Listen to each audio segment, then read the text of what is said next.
लखनऊ में हम लोग एक नाइट सफारी बना रहे हैं पोखरेल के पास,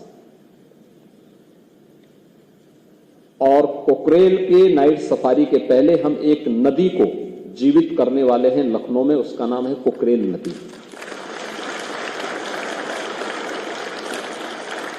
कभी पोखरेल नदी थी जो गोमती की सहायक नदी थी, आदि गंगा, गोमती को आदि गंगा भी कहते हैं। पीलीभीत से निकल करके और वाराणसी में ये मां गंगा के साथ इसका मिलन होता है। लेकिन गोमती की सहायक नदी पोखरेल नदी को लोगों ने नाला बना दिया।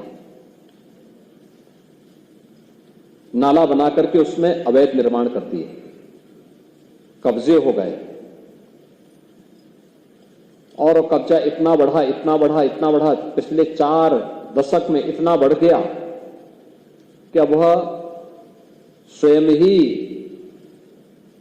न केवल नदी के लिए बल्कि यहां के पर्यावरण के लिए एक चुनौती बन गई थी।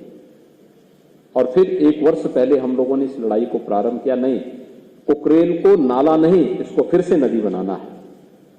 और नदी बनाने के लिए उस लड़ाई को यहां से लेकर के सुप्रीम कोर्ट तक हम लड़े, और मुझे प्रसन्नता है 8000 से अधिक ऐसे जितने इलीगल स्ट्रक्चर थे उन सबको हम लोगों ने उसके पेट से अब तक निकाल करके बाहर फेंका है, उसको हटाया है।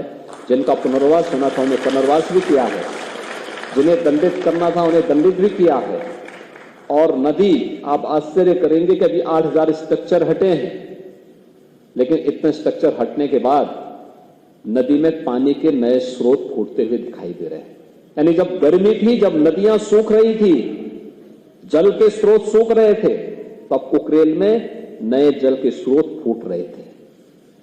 ये दिखता है कि हमने जल के स्रोत अपने स्वार्थ के लिए स्वयं बंद किए हैं। लेकिन यही स्थिति अन्य जगहों पर भी है। हमने कभी भी उस दिशा में प्रयास नहीं किया है।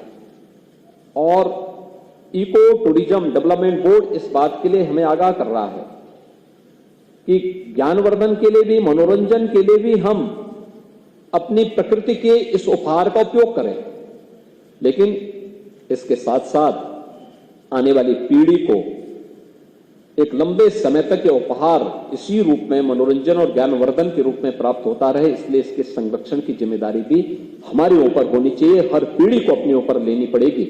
और उसी दृष्टि से इस कार्यक्रम को आगे बढ़ाने के लिए एक अभिनव प्रयास प्रारंभ हुआ है।